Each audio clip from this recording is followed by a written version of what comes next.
अभी आप सुन रहे हैं RR रिकॉर्डिंग स्टूडियो से।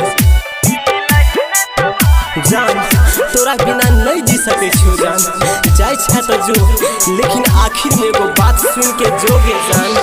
दिल में दर्द होय छै के जान, मिलै नहीं दवाई कोना सहबौ तोहर के जुदाई।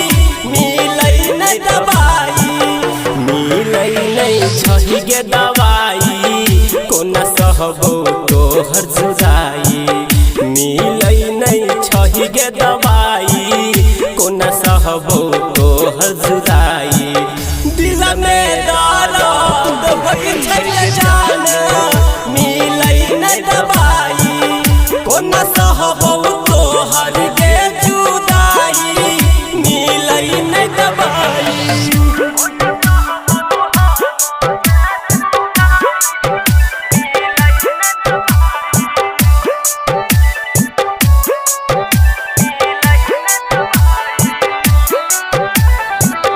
अखिया से गिरे लोर कानी कानी क देबो भोर। अखिया से गिरे लोर कानी कानी क देबो भोर। सहलो नहीं जाइए तोहर जुदाई, गेला अगिया लगाई। दिल में दर्द होय छै के जान, मिलै नहीं दवाई कोना सहबौ तोहर के जुदाई।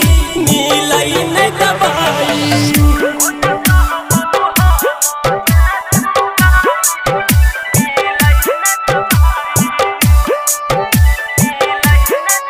अभी आप सुन रहे हैं RR रिकॉर्डिंग स्टूडियो से। प्यार में पागल केले फिर पागल कहीं छोड़ देले। प्यार में पागल केले फिर पागल कहीं छोड़ देले। अंकित से केले गे सगाई, गेला अगिया लगाई। दिल में